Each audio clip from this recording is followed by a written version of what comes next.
coming to you live from Initech. It's the 10 Point Podcast. My name is Bruce, and I'm sure you've heard some of the rumours circulating around the hallways on how we're going to be doing a little house cleaning with some of the podcast people. So first, what would you say you do here, Chris?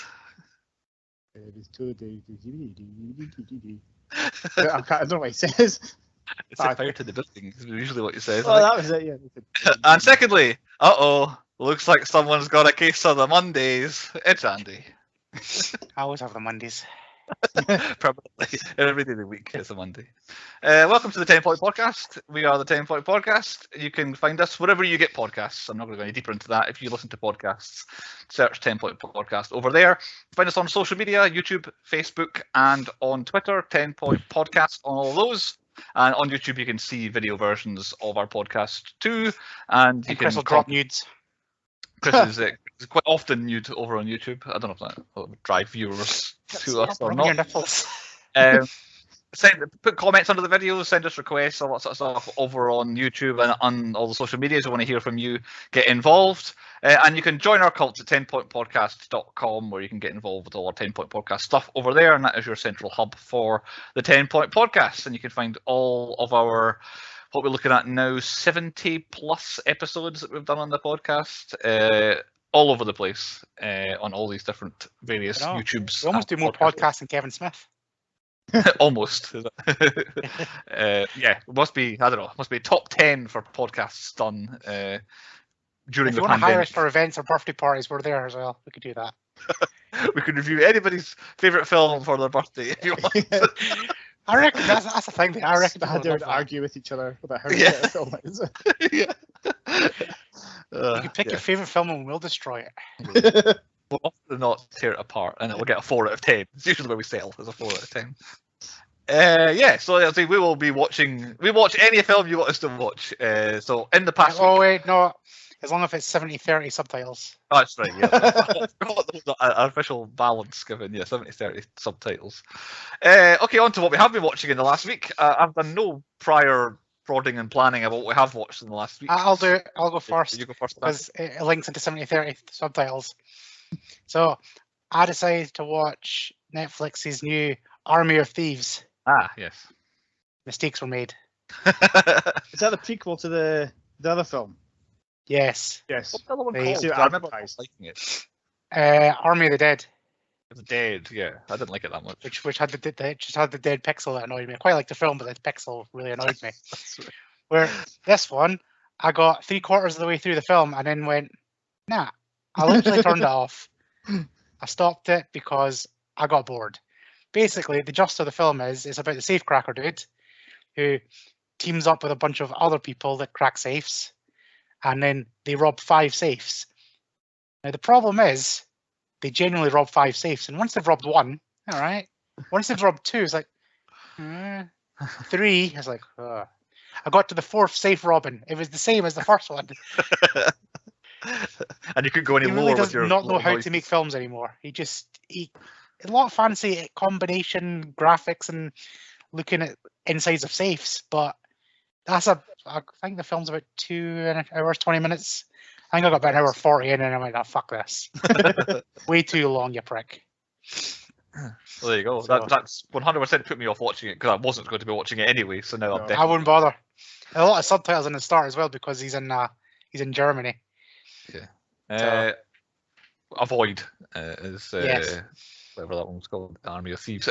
On the subject of giving up 2/3 of the way through a film, I kind of sort of did on a film, but continued watching. And that is Halloween Kills, which I watched this week, where it's the sequel to the sequel to Halloween. It is the third in its particular line of Halloween films, and the first half of the film is okay, but then at some point around there, they decide to introduce, here's a whole bunch of other characters that you don't know anything about that we're going to stick into this whole Halloween universe, and you're going to follow them instead of Laurie Strode. And I was like, okay. And then they're all pretty poor acting, in all honesty. And it's like, okay, I don't care about these people. They're not making me have any fun.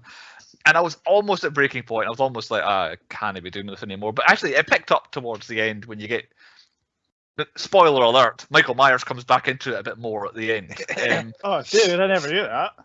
I actually do quite like, I think, was it you mentioned, Andy, how they get around him having been killed off in the previous film. Yes. It's not Yeah. a bad escape, as it were, by Michael Myers, and it's reasonably believable how he got out of the situation that he found himself in. But yeah, it kind of Well, those poor firemen.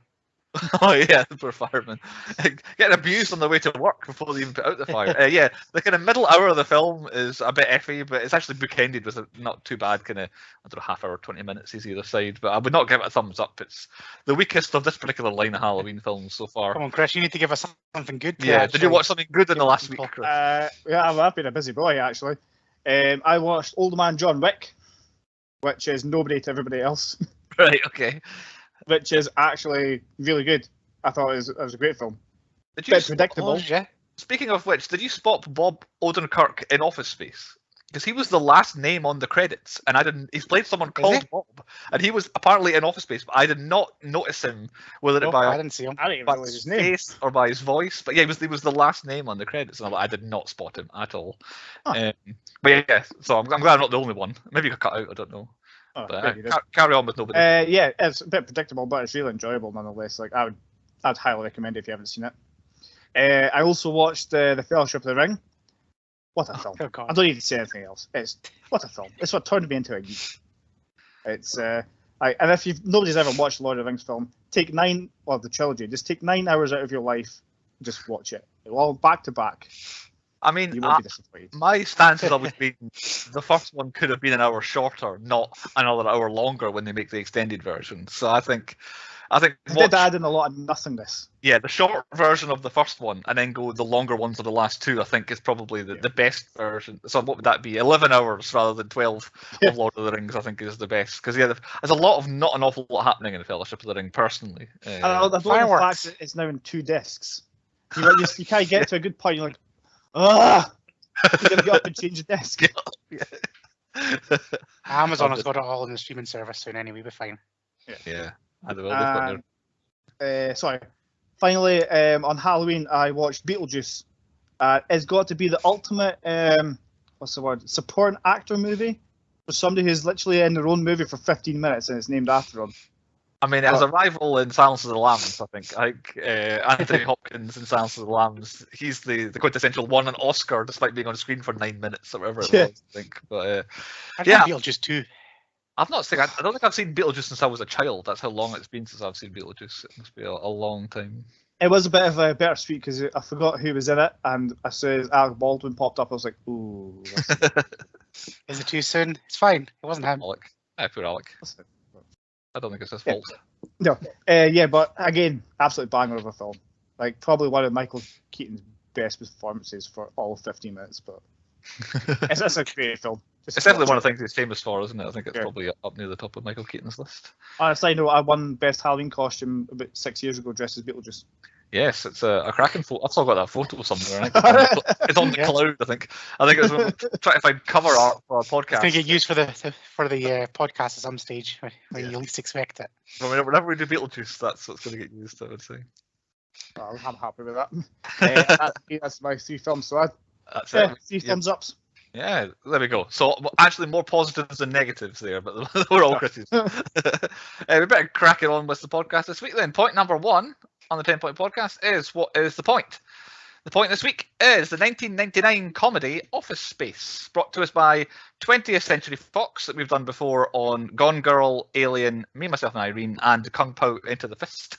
That was a good mixture there. Office Space, based on the Milton animated shorts that were on Saturday Night Live and on MTV, that were made by, and the film itself was written and directed by Mike Judge of Beavis and Butthead, King of the Hill fame before he made Office Space, and then after that he made the film Idiocracy, and then most recently the TV series Silicon Valley is his most recent success. He has worked on Beavis and Butthead from about the early 90s to like the early teens, so he has a lot of Beavis and Butthead, and they show up here, there, and everywhere. So they do, and we've done an episode on them before, so check that out from season 2, would be my guess. Maybe Where season. Chris gets a little bit offensive.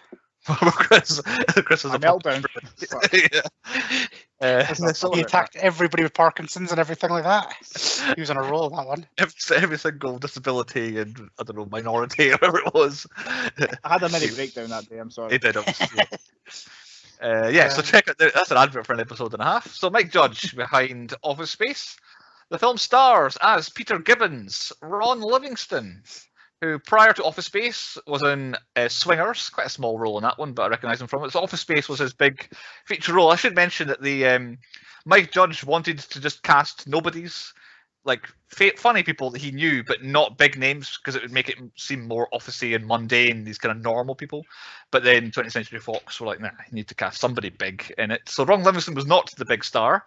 He, after Office Space, went on to be in Band of Brothers adaptation, The Conjuring, Boardwalk Empire on television, and will very soon play Henry Allen in the Flash movie that's coming out soon, which I'm assuming is some relative of Barry Allen, probably his father. My Flash knowledge is not...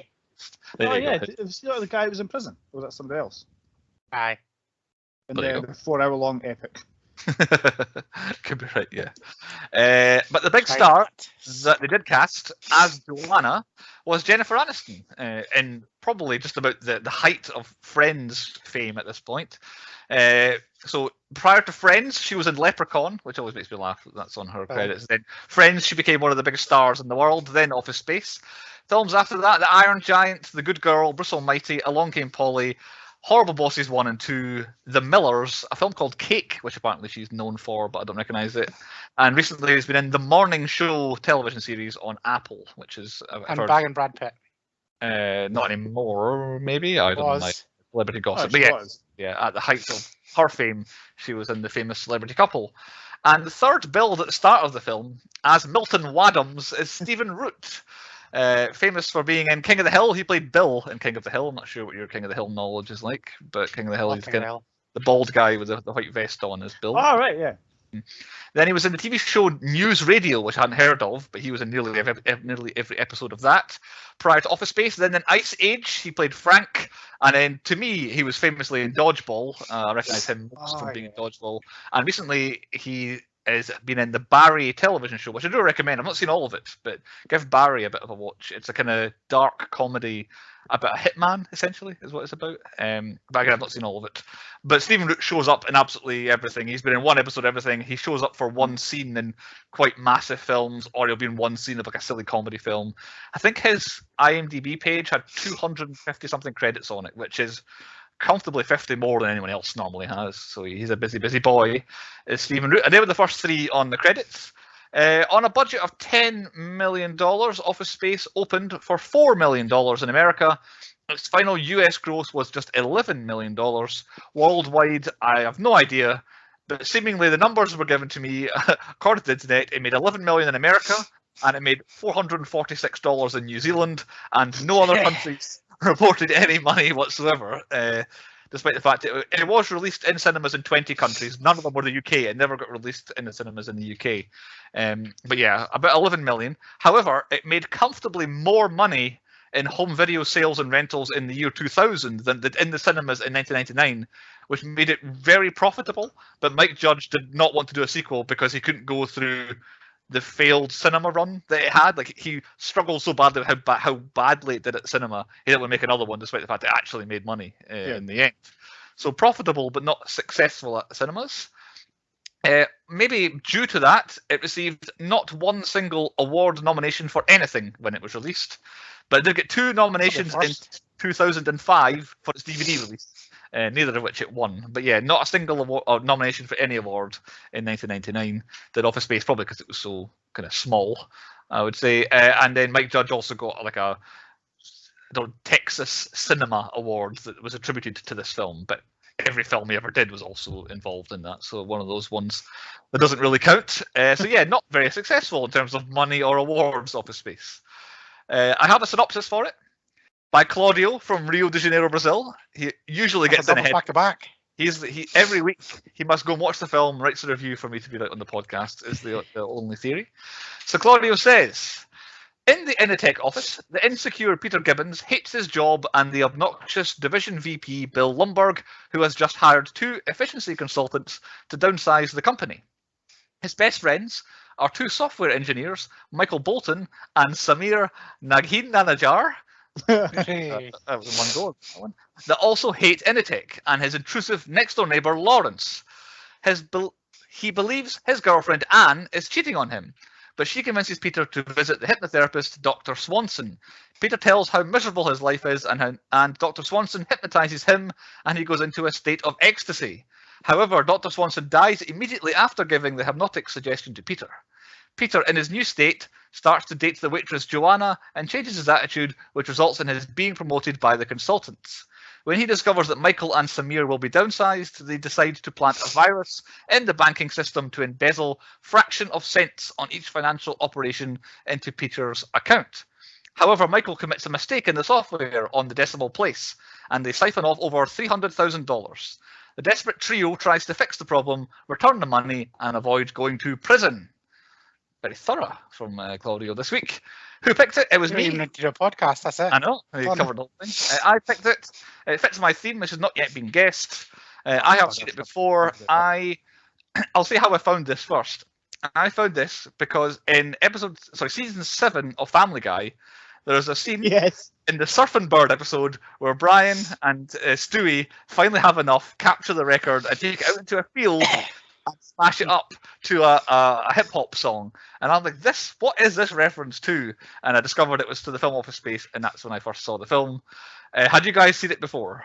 Yeah, I had pretty much the same order you just described it as well. I'd watched Family Guy, and I thought, oh, Office Space looks good. I'll watch that. And I was like, that's the scene. Yeah. I must have watched this way too young because I've definitely seen this in like Channel 4. Well, so this is an absolute nailed on film 4 film, I think. Yeah. It's not big enough to go on Channel 4, nobody watch it, but film 4 will definitely 11 o'clock start on like a weeknight or something like that for this. But I didn't realise everyone had seen it before, so we have all seen it before. On to point 2 then on the podcast. The high points, what we thought the best bits were of the film. I will lead off just because I've got the very beginning of the film, which is a banger of a tune to start in the traffic jam. I don't know what you call it, like a Mexican sort of kind of happy. Well, happy it's funny because that was playing, and then Chantel just looked at me and went, "You picked this," and I was like, "Bruce," and she went, "Going with the racist theme again, I guess. I see." What do you mean? That's Michael Bolton in his car singing along. Yeah. Chantel was just like, "Oh God." The man loves hip hop. What is this about? I think specifically gangster rap. That is why this is also a high point. Is as well as the traffic jam itself, him jumping from lane to lane, and then the old man with the Zimmer frame just getting thrown for the head. It's Michael Bolton rapping along to a very offensive, offensive I guess if a white man was to sing it song, and then hiding like when the guy comes along, turning the music down. Was a good laugh sort of. So yeah. You can tell that was something that Mike Judge just came up with and thought, I'll stick that in a film someday. And then obviously wrote it into it. Yeah, that's my first high point. Anyone else got any early high points? Literally right after that, the first scene's in the office. Like we get our first look at Lumberg and then the squirrely Milton. Like just the pure monotony and how annoying like it is of people just saying the same things again and again and again. That's the moment. I feel Pierre's pain. Yeah, yeah. Looking at the 4 walls, all the same. Speaking of the monotony, there was so the scene where Lumberg's car gets towed away when Peter steals his parking space and he parks in the handicap. Apparently, there was supposed to be a scene where Lumberg comes out and it's all like, "Whoa, what are you doing? Stop taking my car away!" But they all decided that no, we can't have him change his monotonous emotion that Lumberg has the entire way through, and it ruins it. If there's one scene of him being angry, it has to be this. Okay, we're gonna have to. So they didn't bother filming it in the end because they thought it would be out of character. We want to keep him so monotonous as a character. I think this film Mandela affected me because I was almost certain that somebody Peter got a promotion, and then Bill Lumberg just went not bananas, but went ape shit because he got his car park stolen. But I think I'm thinking of Horrible Bosses. It could be. Yeah. There's a bit of crossover between the two. Yeah, similar faces and themes. Yep. I in terms of high points, I do have some kind of big, kind of overarching ones. the consultant interviews is my next kind of high point I've got, because they are spread out through the film anyway, with the two Bobs. I do like the what would you say that you do hear a bit with the fellow whose name escapes me at the moment, who gets sacked in the end. Oh, Tom. Tom, that's it. When Tom gets sacked, that one where he finds out that he just takes something from here, from his secretary, and gives it to the guys over there. And that's all his job is. I'm the same. I don't interview well either. I get really nervous. I just buckle. It's like Have you actually ever had an interview? 2 for the same job. Like I left, I went to go to college, I went back, and I got the job somehow. That's because it was a guy that I kind of knew as I worked it the first time, so it was all right. Because he certainly didn't interview well for your current job. The interview for this current job is go get Exactly. Giving it, handed it. So you're more like head Peter. hunted. Went in, didn't want it, got given it. Pretty much, yeah. Yeah, I like Peter's interview is a really good one. Michael Bolton's one as well, where he has to like pretending that he loves the music of Michael Bolton. I love John C. McGinley. I think he's criminally underused in all films. He's really good in this. It's kind of against type. He's usually the kind of, I don't know, the jock, or the kind of not tough guy as such, but he's kind of scary usually. And this one he's more of a kind of Scary. He's scary way. He's all business in this one, rather than being intimidating in a sort of aggressive sense. My high points, anything Milton. Milton, Yes. like literally, I've skipped over that to get to the interviews. Yeah, I've just got the word Milton. He is amazing. Yeah. Just them glasses. They're so big. Like, I don't even know how you did it. Like they're so like zoomed in. You can see when at one point he bends down, and you can see like the frame in there, and then there's like so much lens either side of the frame. Like there's no way he's seeing out of that. No, definitely not.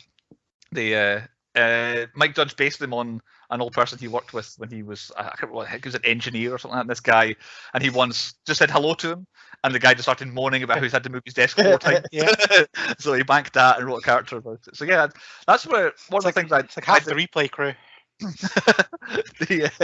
I hadn't realised until this watch through of the film and doing research that it really is a Milton film that just happens to have another film happening at the same time. Like they don't ever cross over. Like there's scenes between Peter and Milton, and then the very end, obviously Milton has a massive effect on the Peter film, as it were. But it's just two separate storylines going throughout. Milton does not affect Peter in any fashion at any other point until the very end of the film. And it's like researching to find out that Milton actually came before the idea of the film makes sense. It's a Milton film. That's why I literally love every single thing he does in this film. Like the whole thing, because I don't actually give a shit about Peter. Milton's like, what's he going to do next? And then he's like, every twist is like, oh, that poor bastard's not. He got fired 5 years ago. Yeah, I know. I was going to say, I was assuming the Bob's like, he doesn't actually work here. I was like, so he was still getting paid for it, so we just fixed the glitch. And they're like, so you're going to sack him? No, that's not what I said. We're just going to fix the glitch. It'll sort itself out. Yeah. And it did sort itself out. He just loves his job that much. He would still work there for free. Yeah, but he did want his money afterwards. That's true. He does. I feel like he's such a good sympathetic figure. Like you do really feel, especially the scene with the cake when he's packing the cake along, and then just to be in someone's shoes where you've given away like 20 bits of cake, and then the 21st bit doesn't ever come to you. Raging. Oh god, I can't even imagine. And he's like, the last time I'd be so angry. I was told that cake next time, but I didn't get any cake this time. I've skipped over one of my high points. It's the hypnotherapist keeling over like mid-session, and you just see Peter just sitting there smiling. That's the first time he actually became likable. Yeah, he's so miserable up to that point. It's where the film kind of turns. And I was really quite annoyed by the one scene that Anne was in. She just really annoyed me, like sitting next to him and like kicking off, and just her reaction to him being hypnotized. Like the hypnotherapist doing his job, and she's like moaning at him for doing his job and all this. Was it like a group therapy or something? Because it's just like other 2 random people sitting there. Yeah, I couldn't understand why there's just another couple sitting in the room as well. It's like, what are they there for? But I didn't nominate it for best death. It is the only death in the film, I think. But the hypnotherapist, it's a classic twist, I would say. My next high point, I've got the soundtrack because of how much it doesn't fit into the film. I'll give you that, yeah. I love that it's just three white guys or two white guys and an Asian guy in this fully near enough white office, just going by their daily lives and all that. But it's this backing track of like gangster rap throughout, and also like I have listened to the songs a lot away from the film, so I do like some of them. But yeah, I love it. Literally, I can imagine him just gangster rapping in his flat. I do. I just love that it's the only film that's like it's so mundane and boring, but it has this unique soundtrack that you never get in any other one. Which takes me on to my next high point, which I think is the best bit of the film, which we've already talked about, is the printer scene, where Peter finally takes the printer out back and sets it out with a baseball bat to a very, very aggressive hip hop song. It was just Michael just like getting held back and coming back, just wailing on it. It seemed bits pinging up. Yeah, he's actually punching it at the end because he just hates the damn thing so much. One of the trivia notes on the printer was the scene where Michael's at it, and it's like, PC something error. Like I don't even know what that means. That was not scripted. He was supposed to say other lines, but then he just saw this random error message and just went with it, and then they kept it in the film. So that was an improvised bit. The printer itself, that's supposed to be broken, was not working how it was supposed to when they were filming it. So they rolled with it when they were filming. But yes, the printer scene, and again, obviously influenced by being in Family Guy, is definitely a high point for him. Yep. Any other high points? My ultimate high point, is Jennifer Aniston anytime she's at her work, because literally I like TGI Fridays. However, I hate the staff in TGI Fridays because they're so enthusiastic. So every time like one of them scenes in the whatever the fake TGIs is just like, I feel so sorry for her working there. I would be like her as well. I would wear just 15 bits of flair. Oh yeah. I don't need to go out unless I've seen a badge. I'm like, oh, that's quite cool. I'll wear that. I wouldn't go out my way to wear like 50 different bits. I would say I'd probably have found everything. If I ever found a badge at work or else, I would stick it on, and that would be it. That would be as much searching as I would go for. But yeah, TGI's Fridays have the exact same thing. It's like I remember being in Cardiff once. Oh my god, worst experience I've ever had on a TGI Fridays in my life. The person was right. You know you're off to a bad start when you're sitting there, and it's like it's been a little bit like it's busy. But then they come over so enthusiastic and then sit in your booth with you, taking your order. All right, yeah. It's like, fuck off. Just take my order and get my food. You wouldn't get that anymore. I know. But this person was just, and then just continued to talk like, go get the order in. Get me my free refills. Just leave it on the table. Don't talk to me. Literally, it's like probably the first TGI Fridays I've ever been in where I didn't tip because the person was way too fucking enthusiastic. You were too nice. I would so say, it's like, fuck you. The character of Brian, who pretty much matches what you're saying, the enthusiastic guy, he is the exact opposite of what I want from a waiter if I go out. Like, I cannot. Yeah. He is my second low point. I'll just say that now. Yeah, he's in my low points as well. Yeah, but yeah, he's the opposite of what I want. We'll get through a couple more high points before we get on to the low points. Then my next one is when we go to Tom's party at his house, where he is the absolute happiest man in the world, despite being absolutely crippled in his wheelchair, like legs cast, body cast, and all that. And he's so happy and giggling and just happy because he's got his settlement.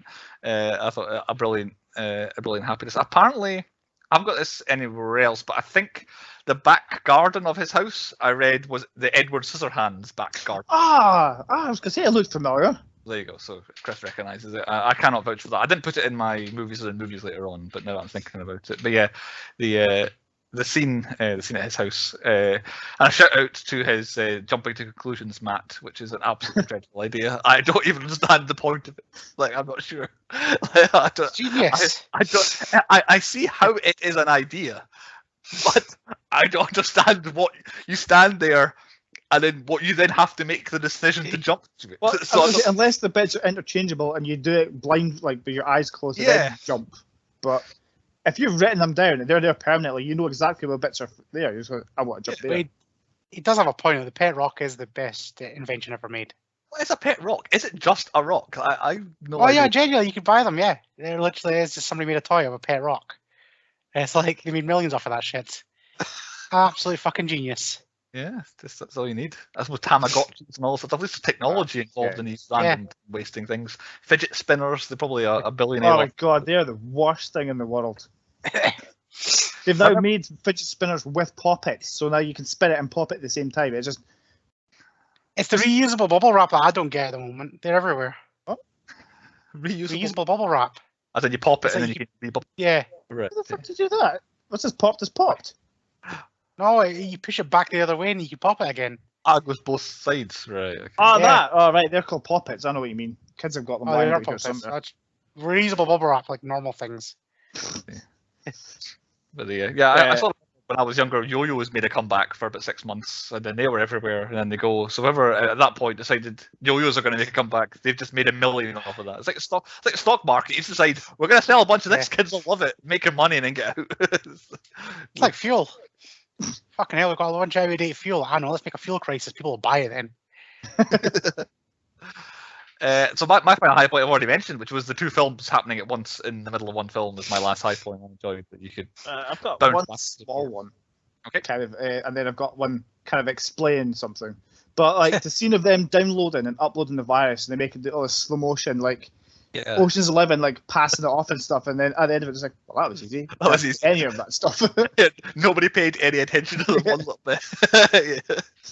Yeah. And my final bit is like, there was an easy way of them to get out of that money thing and not get put in jail. It was risky, but all Peter had to say was, yeah, we did this test thing to see if people could launder money, and they could, or steal money. That's just how they did it. And he'd be like, oh, thanks for letting us know that. We'll fix it. Yeah, because he got promoted. He could be like, oh, as part of my new promotion, I thought I would test out the security with. Yeah, exactly, yeah. So, yeah, not a bad idea. I like the way they got it better. Yeah. Is that it for high points anymore? That's it. On to point 3 then, on the low points. Well, since Andy's already touched on it and then Chris mentioned it, I do have tchotchkes as being the low points of the film. It's not necessarily Jennifer Aniston's character, because I feel like there kind of needs to be the sort of love interest that makes Peter want to improve himself. But anytime they go there, I'm like, oh, just get back to the actual film happening. Yeah. The stuff with the flair annoys me. Like, I hate when they're like, you have to have 15 bits of flair. I have 15 bits of flair. Do you want me to have more? It's not that I want you to have more. It's that we want you to want to have. I hate that attitude towards stuff. Like, either tell me what you want or let me do what I want. It's not. We want you to do what you want. Oh, that stuff annoys me. And then the character of Brian is just cringe. It annoys me so much. Like, oh, I hate people like that as well. So yeah, tchotchkes just makes me angry. I would say. Any other low points? My first one is one of your high points is the music. I hate like gangster rap music. It just I hate most rap music. It just doesn't. It just sounds awful. It's just fucking nonsense. But I think there must be maybe 5 songs that happens throughout, and I think they're spread out enough that they're okay in isolation, and you have other bits and pieces around. I can see that it works for this movie. If it was, like you said, it was a really mundane, slow thing, and then out of nowhere, it's just like big beats and stuff like that. I can see why it works, but I just don't like that kind of music. The one when they're beating like the crap out of the printer, it works really well for that. But there's the one song that's like, "Damn, it feels good to be a gangster," sort of thing. Like there could have been a better song put in there. It didn't quite fit right there. Felt a bit forced. But yeah. Hey, if you don't like the music, you don't like music. I cannot tell you otherwise. My ultimate low point is a big one. Is the story of this film. There's no story to it, and then what little story they have, and they even mention it in it, they steal Superman 3 storyline. Yeah. Yeah. Now, for anybody that's ever had Mr. Jack, I thought that. Literally, Superman 3 comes up every single time when he talked to him about it. It's like his favourite film about taking fractions off of a thing and stuff. He used to always bring it up every week. So when I finally watched this, I had flashbacks of Mr. Jack. I was like, can't escape Superman 3. It's not a great film, but fucking hell, everybody wants to do Superman 3 storyline. I've genuinely never seen a single one of any. I don't think I've seen a Superman film prior to Man of Steel. I don't think I've seen any of them. So you're missing out. I will at some point have a look. But 3 is like this. It is this story only with Superman. Like it is that. There's no difference. But the big bad. Just imagine Superman with the big bad being Peter. Like, that is what it is. That is Superman 3.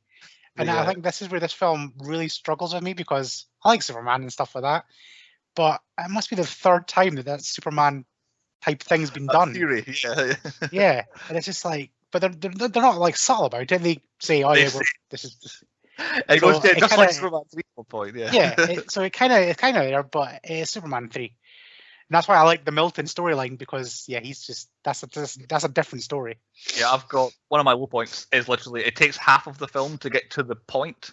Like if you ignore the Milton stuff, Peter is just he's miserable. He gets hypnotized, but then he's just not miserable anymore. So this is not a film. This is just a guy. It's not even he didn't change for the better. It's not like a character progression. He gets changed, as it were. So then it's like literally halfway through the film, they're like, oh, what we could do with this is, and then the film actually starts there. So yeah, there's not a lot happening in the first half of the film in relation to that. So I've got that as a low point as well. I've kind of got like Peter's low point. Like he didn't try very hard to keep Samir or Michael. He just been promoted and goes, well, actually, they're really good software people. Maybe we should keep them. He didn't say that. He just went, okay, I'm getting more money. Let's go. Well, I think the whole thing is I don't think he cares either way. Like he just gives up caring. He give a shit about anybody. My last low point is the Joanna sleeping with Lumberg kind of twist, as it were.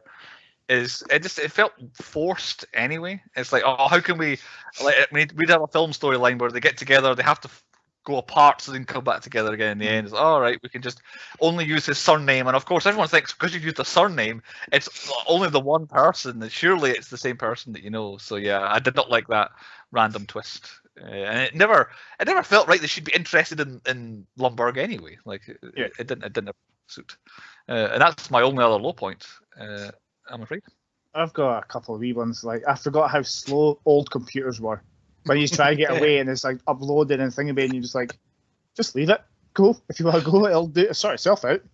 Yeah, I did feel annoyed with him at that point. It's like you just could have left. Like what difference? If you left his computer on, they're more likely to think you're still there. Like he might say, "Oh, I'll come back in a minute. His computer's still on." Then he'd have been out the door and gone. Yeah. What's my other one? Yeah, the fish getting gutted was unnecessary because that was incredibly detailed. It just literally ripped it. I was like, oh, nah. I'm still trying to work out. On one hand, why does he keep going back there? Because at that point, he says, I'm just not going to go. And then he just keeps on going back over and over again. And then the fish thing, I was like, why is he gone there after that? I was like, oh, I suppose it's the one place he could do it with a lot of space to work with and not care what it stinks like. Don't take it home with you. Take it to the desk and do it on there. But yeah, it felt a bit cruel and unnecessary on a couple of levels, gutting the fish. Like that. But yeah, not a high point, I would say. My last low point is just that dream sequence of them in jail and Lumberg pumping Joanna. This is unnecessary. We didn't need it. Yes. That's funny though. I wonder if that was Jennifer Anderson's foot. We're going back to feet fetish stuff again. I thought, yeah, this is one for the feet. I hadn't thought about that. Yeah, there you go. For any season 1 listeners. Was it season 1? Whatever it was. No, season 2. Season 2 is all about the feet. Different languages feet, yeah, I remember now. That's it. Andy, any more low points? No, I've got one more low point. It's just not that funny. Like, the problem I've had with this film all the way through is I watched Clerks first when I was younger. Right. And even back then, I was like getting the references and stuff like that. And then you watch Clerks now, it's like you get even more references and stuff like that. This film just doesn't have those little subtle fun bits in it. It's like if you work in an office, I'm sure there's even more. Yeah. But like, there's only certain bits I can pull out of it. It's like, oh yeah, I see that in that job. Oh yeah, I get that. I get that vibe. But there's just no underlying like funnies. Even most of Milton stuff is just all visual. It's not crude. That might be there's a big difference between this and Clerks, because with crude humor you can always kind of get it, where they're like talking about offensive things. But this is just it's quite accessible for everybody. It's like, says the racist gangster rap scene. Well, yeah, there's that, I guess. But yeah, I know this film definitely. If you like it, returning to it over and over again makes it better because you kind of learn to love it. Like I think maybe once I found myself laughing at it. But other than that, I was just like, it's watching. So my only laugh was at the start when Chantel just went, "Who picked this?" And I was like, "I know exactly where she's going with this." Just because that's hip hop and it doesn't make it racist. Okay, then I said the low points. On to point 4 is our statistics. I have got our usual list, quite a lot here. So 31 shits. And 35 F-bombs, nearly all from the songs, was the F-bombs, or people singing along to the songs. So yeah, 66 swears in total there. Not one explosion, despite the fact the building was on fire at the end, but there was not actually an explosion. It was just set on fire by Milton. There was one death, I think, and that was the hypnotherapist, unless somebody died in the fire, but didn't seem to be anything like that kind of implied or going on. Our quotas. Was there a dead animal? Yes, there was a dead fish that Peter caught. Any cows or goats? I didn't notice any. Were there any cows or goats? Nothing jumped out at me. Didn't seem like anyone was peeing or defecating otherwise at any point in the film. No paedophiles, the devil wasn't there, and the KKK wasn't there either. So actually, are you suggesting Michael Bolton's in the KKK? Is that what well, you're... no, but as soon as that guy walked past, boom, door was locked. Yeah, he knew. Right, okay. Suggestions there, I'm not sure that's true. I've got a few extra bonus ones. So I counted how many times Lumberg went, yeah. He did it 18 times. How many? 18 is what I got. Is how many times? Well, I counted yes in total. There was 79. Ah, right, okay. Well, for everybody, you include all characters. Yeah, I was thought like, I only thought Lumberg did it. So I thought, okay, this will be quite good. There was 15 in the first like 10 minutes. I was like, oh, fuck, I've made a mistake here. But I carried it on. There you go. So well done, Chris. Even more. People that ask Peter about his TPS report on the first day, 5. Sugars that Michael has in his cup of coffee, also 5. He sits and puts 5 consecutively. And the last one, 19 minutes into the film, Milton threatens to set the building on fire. So it was there. It's in the first 20 minutes, he's already threatening to set the building on fire. And did they say the thing? They say office space. No. They did not. It's clearly, again, I don't know if it's a pun necessarily, but it's a good title for a film. Chris, any other stats other than yes? Yeah, that would be great. It was said about 5 times as well. Lumberg is the one for the catchphrase in this. I've never known a film to be such a big meme as him. And it's the fact that I think I was looking at his credits as well. He's played Lumberg, as it were, in about 20 different things as well, just showing up and being. Because Gary Cole actually is in Family Guy quite a lot, so he's played Bill Lumberg in a couple of sketches in Family Guy. So it keeps coming back to Family Guy, this one. Most pornographic scene, Andy? Breaking a printer. Yeah. I hate printers. The one I've got is the ATM. Going to the ATM and there's 300 grand looking back. Yeah. I thought that's quite a good one. But yeah, very enjoyable, satisfying. This piece of technology that never works, just destroying it. I still don't understand it. Why do printers always break so easily? I've never ever once known a printer that didn't break at some point. Like they're designed to work half of the time. On to point 5 then, the 10-point podcast quiz. Andy's already said he's going to be terrible, so we'll see how this goes. It's not a long one, so you don't have to. Too long. We'll start with Andy. Right, Andy, first question for you. What is Lumberg's first name? That is the one that works in the office, not the one that Joanna dated for a while. What Lumberg? Bill is indeed his first name. Chris, what was wrong with Peter's TPS report? It had no cover sheet. It had no cover sheet. Yeah, we're putting cover sheets on all the TPS reports now. So, did you not get the memo? Did not get the memo, apparently. Well, no, he did get the memo. Andy, question 2. Where does Joanna work? Fake TGI Fridays. Can you give me a name? No, because I keep forgetting it. Tchotchkes. Yeah, there you go. You said it. Tchotchkes. I would also accepted Flingers because she is indeed working at Flingers at the end. That was the other one. Hitters as well. Yeah. And the credits. Yeah. So I wonder if they took out actual restaurants because Flingers and Tchotchkes are made up, and Chili's the one they didn't use. They mentioned Chili's, so I wonder if she was meant to work at Hooters and they couldn't use it or something. I don't know. Chris's second question: what is the name of the apartment complex where Peter lives? Morningwood. Morningwood is right. Chris managed to notice that. Apparently, it's a Beavis and Butthead reference, but I could not find it in Beavis and Butthead, so I don't know. I don't know if that's where they live. I don't know, but seemingly that's a Beavis and Butthead. And you only have one more question each, so we might need the tiebreaker. Andy, how many pieces of flair is the minimum at Tchotchkes? 15. Andy's done a clean sweep. All his questions right. Chris, to tie up, what was the last straw for Milton? He at one point says that's the last straw. What had happened to lead to it being the last straw? The light gets switched off downstairs as he's leaving. That is indeed. He says that Because after that, he goes up and complains, takes his stapler, or looks for his stapler, and then sets fire to the building. So I think he does say that is the last straw at the lights being turned off on him. But yeah, maybe not finding his stapler, because obviously Peter finds it in the fire. Either way, it's a 3-3 tie. I do have a tiebreaker. And I'm hoping that Chris, he often has an eagle eye, hasn't got it nailed on here. So who wants to go first? It's a nearest to the number question here. Chris. Chris goes first. How much money did the three steal in their big scam? $305,026.14. Okay. And Andy, what is your guess? 1 cent more than that. So you're saying $305,026.15. Is that what you're saying? Andy is the winner because it was $305,326.13. So you were $300.01 out, Chris. Yeah. But well remembered. Very close. So Andy wins. Andy wins with the tiebreaker. Woohoo. See, Andy?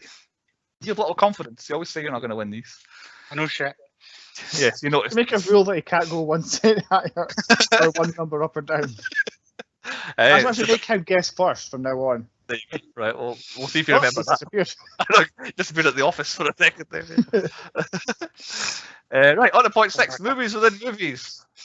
I have kept track of what references I could find. The Wizard of Oz is the badge on her braces. It's not in Kansas anymore. Kung Fu is not a film strictly, but they did watch the TV show Kung Fu. Superman 3, as Andy laid out, is very, very, very clearly implied in this film. Taxi Driver, that's a scene where Travis Bickle says he might be going away for a while in that film, which is what Peter says to Lawrence at one point. The film Falling Down, the Michael Douglas film, is very similar to Milton. That's where Michael Douglas just has enough at work, but he kind of goes a bit more violently about things. Milton just sets fire to the building. I've seen that appear more often now. That film. Yeah.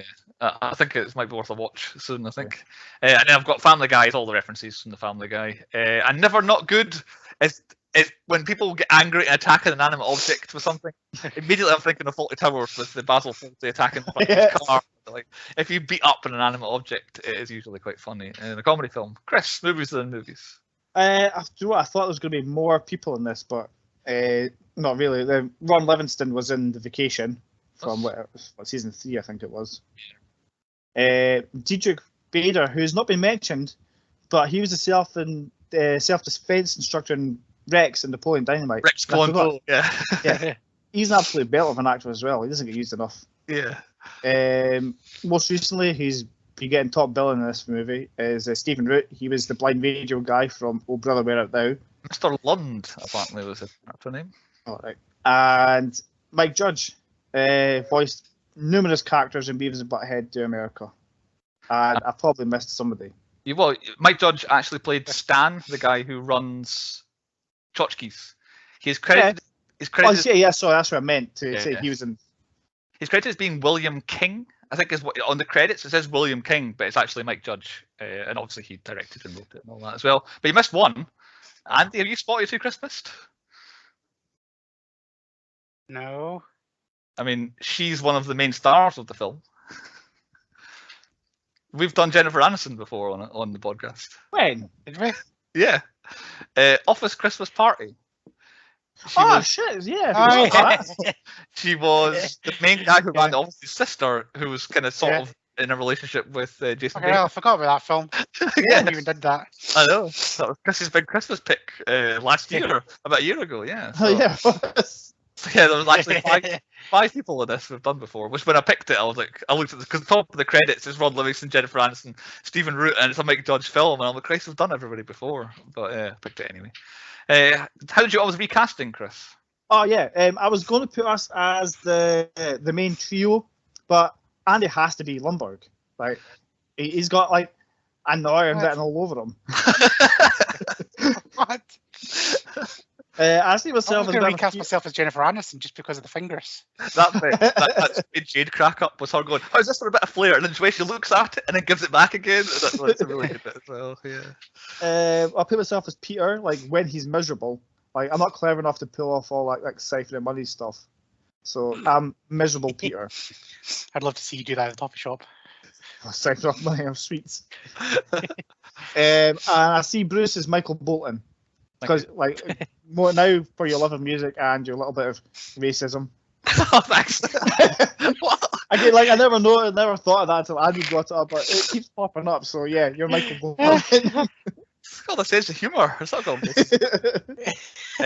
okay, then. Well, I've got Andy as Jennifer Aniston because of the reasons he laid out. Because I know Andy has quite a job in that style before, so it has to be that. Classic. I thought Chris is definitely Michael Bolton because of the name thing. Like, we've already had it on the podcast this season that your name is the same as the guy from District 9. Ah, well. As a, like, if, like, say the year that film came out, you said that, someone would be like, "What, from District 9?" I think. And I'm because Peter has a very similar outlook on life as me, so I like Peter a lot, and I relate very heavily to Peter. But yeah, I cannot see Andy beyond Jennifer Aniston's character. Joanne is definitely him. Andy, have you recast anybody? Right. Milton comes out, and we keep the same kind of character, but he's played by The Rock instead. Well, we haven't had The Rock and Kevin Hart duo for a while, actually. Yeah, it's been a while. I just feel like The Rock would play that character amazingly well. It would be nice to see The Rock play something that isn't just a big muscle bound. Exactly, just like a normal guy, and he's just whispers all the way through the film. It'd be brilliant. I would like to think an alternative universe that The Rock is that character. Instead of being all sheepish and all that, is like, Yeah. "No, you're all shut your mouth." Proper rockisms would be. I just Rock Bottom and Bill Lumber through the table for his Yeah. stapler. His desk, yeah. Yeah. Well, yeah. It's been a while since I've had The Rock on the podcast. So it's good. Point 7. Andy's trigger warning. He's already accused me of being a racist tonight, so we'll see what we get from this. Andy, go ahead with your trigger warning. Right.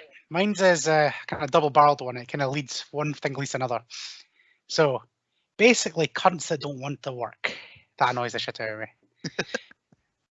Which is then double-barreled with those same cunts are the people that fucking glue themselves to fucking roads and give a shit about the environment. It's like... Who give a shit about it? Yeah. It's like, I know, I'm a climate activist. I'll fly all the way to Glasgow. Oh, Fucking bell end.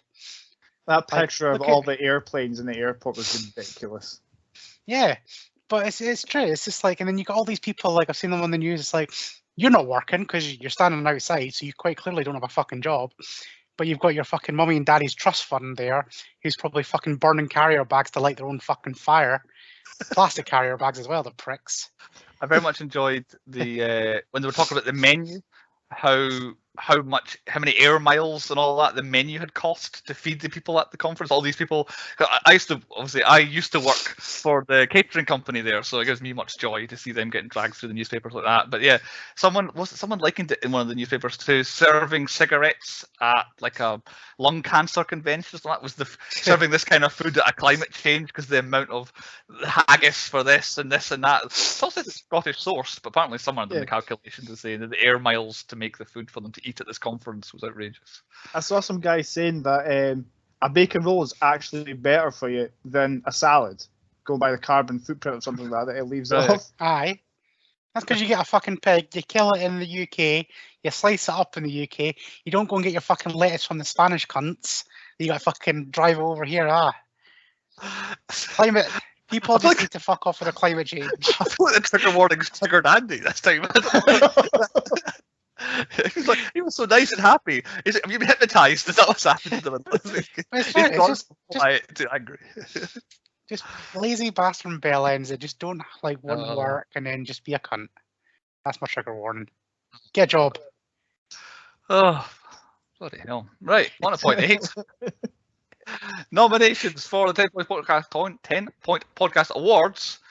The pointies, which I'm going to start working on because they are not too far away. I've got quite a few. Does anyone want to go first or go last? Or I've only got like one or two. Oh, I only got I will go Andy then. Right. Most underused actor. Orlando Jones. Oh no, I went for John C. McGinley / Dietrich Bader. So you can pick from. No, he was used, but Orlando Jones is playing a crack addict. Or not. That man needs to have more ice creams up his ass. That's what he needs. Do you know, that was on TV a couple of weeks ago. I thought they were watching it. But yeah, underused. Best inanimate object, red stapler.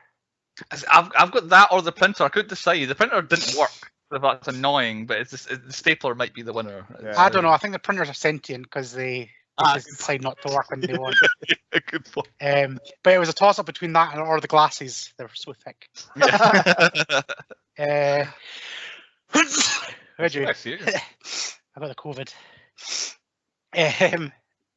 What else? I'm going for best actor, Milton. Yes. Like everything he did was just brilliant. Just even when he wasn't talking, just the way he was like looking and just everything was brilliant. Is that scene where they're whispering about Milton and he's looking at the stapler, what I've got behind Yeah. Yeah. Yeah. And just, like my favorite bit is actually when he's stapler. Yeah. Like, my favorite Milton bit is actually when he's just talking about like how he's allowed to have the radio on and he's allowed to have it. Yeah. Which I don't know, that would be his reasoning was that someone got to listen, but he said like on their headphones. Yeah. Why is he listening out loud then? He should have his headphones on as well.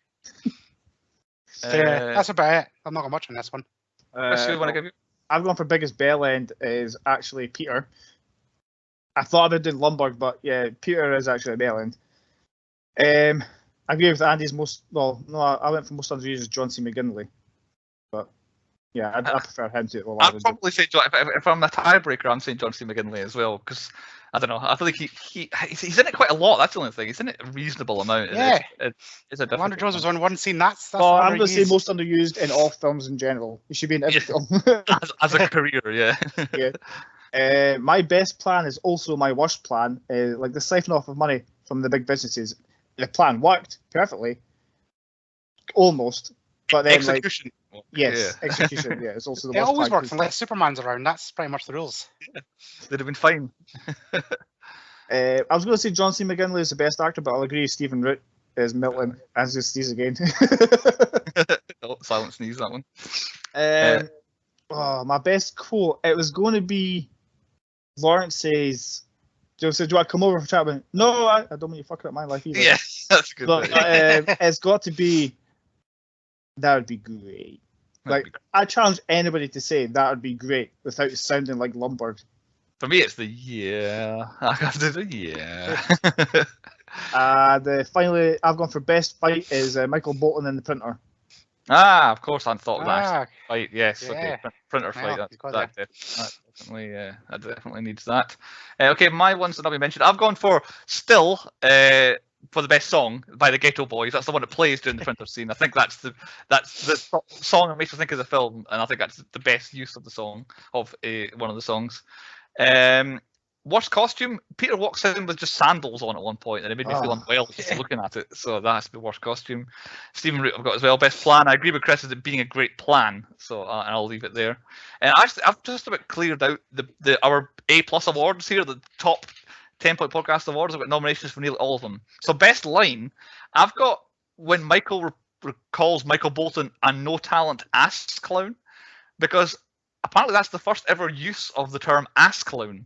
Where it's now in Webster's dictionary, which is actually the American dictionary, they credit this film as inventing the term ass clown. So that has to be for me, because I've got a t-shirt that says don't be an ass clown on it. So yeah. Chris Jericho definitely invented it. But that would be after this. That would be well after this that he invented that, because Chris Jericho wouldn't have said it until years later, because that's when I got the t-shirt. So apparently they invented ass clown. Best inanimate object stapler I've changed to now Michael Pena Award. That's Drew, the face guy telling the story about the day where he tried to kill himself. I keep forgetting his name. The guy who tried to kill himself in his garage. What is his name? Is it Leo? Is that what his name was? The guy who ended up in the cast. The day where the telling of his story by Drew has to be the Michael Pena Award. Best villain, I've gone for Lumberg, because I think he's an enjoyable villain and a famous villain. And then the worst plan is trying to make your millions from the jump to conclusions, Matt. It has to be the worst plan, because I'm still not sure what it's supposed to do. Like, you already have decided when you get the mat. I reckon you buy that on eBay. Definitely must exist. Some fan-made thing for the film. On to point 9 then. The moral of the story. What we thought the lesson to be learned of the film was. Chris, what's your moral of the story? Go for the cake early. Yeah. Oh, I hadn't thought of that. Yeah, definitely. Get an early piece. Yeah. Or stand at the end of the line when they're giving it out. I've gone for. It doesn't matter where Milton stood. I don't think he was getting a piece of cake. Well, yeah, yeah, I think so. Yeah, I've gone for the moral story is it's not that I'm lazy, it's that I just don't care, which I thought was a good line by Peter at one point in relation to everything. And Andy, what was your moral of the story? Don't work for free. Don't work for free. Very good one. On to point 10, the 10 burn point. your fucking shit down. Yeah, 10-point rating. We rate the movie out of 10. I picked it, so I get to go first. I really like this film, but I appreciate that it's not great. So therefore, I can have to go in the middle between loving it and it's not that good a film. I think it's got moments which helps it last. For me, the soundtrack helps it be different, and it's a big reference point. I think everybody's pretty good at it. I mean, I don't think Ron Livingston's great, but everybody else is pretty good at what they do. So because I love it so much, I'm giving it an 8, is what I've gone, splitting the difference between being brilliant and being average.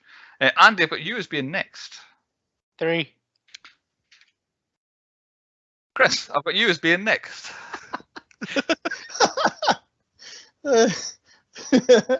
I really like it as well. I find it funny. Like working I'm not working a cubicle job, but I'm working in jobs where it's just boring. I find like you got it spot on. But Ron Livingston's Peter is really unlikable. Like right. I found it a lot better when he wasn't involved at all in scenes. So again, storyline. Yeah. I know we've got a bit of an obsession, but if Ryan Reynolds played him, he would have taken that to another level. It would have been perfect. I think he'd have been too much, Ryan Reynolds. He'd been too. He needs to be a bit boring. I think he can play boring. Yeah. Yeah. I mean, I did watch Free Guy. Film in a box. He did. Good point. Yeah, but I still really like it, and I've given it a 7. A 7 from Chris. So that means I think that the official score from the 10-point podcast is a 6 for Office Space. That's above average for us. Obviously, it's above average anyway, because 5 would be the average. But yeah, Clerks is better. I think we did score. I think we scored Clerks better, but I think it's probably roughly a 7. I think there's not much in it, but I think we Parks did. and Recreation has better. I want to get into that, but I can never get going with it. I watched the first couple, and then I never quite get into. I didn't. The first few seasons are a lot better, Yeah, I got halfway through the first season and gave up because it was too much like this film. And this film, like I said, it's all right, but it bored me. So I was like, it's pretty much the same as Office Space. But then once it gets past that half a season, fucking hell, it goes. It's kind of like The Office. I really love the American version of The Office, but the first season's not the same. The first season is similar to the English one, and then they actually kind of get set free, and it gets better to a certain extent as it goes on. It tails off. But yeah, I like the American Office a lot as well. Cool. That's a 6. We better have a guess at what my theme is then. So I have picked 4 films, and they are in order: Jaws, Oh Brother Where Art Thou, Tremors, and Office Space are my 4. And I believe none of you have actually kind of got particularly close to what my theme that links them. White supremacists. Not the white supremacists. Despite the fact that there's like no black people in Jaws, there's the KKK, Oh Brother Where Art Thou, there's no black people in Tremors, and no black people in this again either. But oh, no, actually, the lawyer wasn't he? So, but yeah, it's not white supremacy. That's my one. That's people, like facing off against random things. Like you've got people against a shark. Fuck. I don't know what it's not that. People hate their jobs. It's not that. No, I don't know. I'm trying to think who would hate their job in Jaws. Jobs does seem to go, but Quentin would because he got killed. No, but he loved hunting sharks. You could tell he loved hunting sharks. I guess because even your main man, the police dude, he seemed to like being a policeman. So no, it's not jobs either. I can see the trend there. I know what you're talking about, but no, it's not it either. I've only got 1 to go. I feel like my last film should kind of give away the theme, hopefully. Chris is getting his calculator out. I've got a phone and I've got the names of the thing. It's not going to spell out anything because it's right now it's Giotto. No, it's not that. No, there is a theme that links the 3. It's kind of essentially what they're about links them, as it were. Is it white supremacy? Again, white supremacy. I did notice at one point that where I was heading was threes. That's it. And you've nailed it. It's trios in trouble is kind of how I put it. Is what it's going to be. It's always three. So there's the three guys on the boat in Jaws. Yeah. There's the three of them escaping in Brother Art now. This has three guys in trouble because of their scam. Now Tremors. Right. That's In what my- you said. It was thinking about you. In my mind, the two guys and the scientist woman in Tremors, they were more of a trio in trouble at one stage. There's the night they spend on the rock, and that's it, I think. But yeah, they were the trio I was thinking about in Tremors. And then something we had recently also was a trio. Was it Chrissy's? Oh yeah, Troll Hunter. Oh, yeah. The three of them following the guy, they were a trio in trouble. But yes, Well, trios. you know his last pick's going to be Three Musketeers then. Not almost. Yes. Great. So trios in trouble was my theme for the That's season. my next season. I was going to think about doing something like that, so I can't do that now. Good. So we know what Andy's theme is, and he's next. The Expendables is Andy's theme, and he's had a fine run of essentially 80s and 90s action movies or Yeah. twists thereon. So what's We've next? had the 80s, we've had the 90s, now it's time to go for the 2000s. So I'm not going to beat around the bush. It fits bang into my theme. It's the Expendables. Okay, right. Oh. I thought it was going to be your last pick. I thought you would end with that, but yeah, fair enough. The Expendables is here. Didn't Finally. see it coming, did you? Oh yeah, we did. Next. But that's why you didn't see it coming now, though. You've caught us off guard for some reason by picking it early. Oh, there's a plan. Don't you worry. It does have another plan. Okay then, there you go. The Expendables, the first one of how many? 3 or 4, whatever there is. The Expendables only. We'll have 7 weeks to watch the Expendables, and then we'll see you next 7 time. weeks. This is 7 weeks, 7 days, Fucking hell. and I will see you next week on the 10 Point Podcast.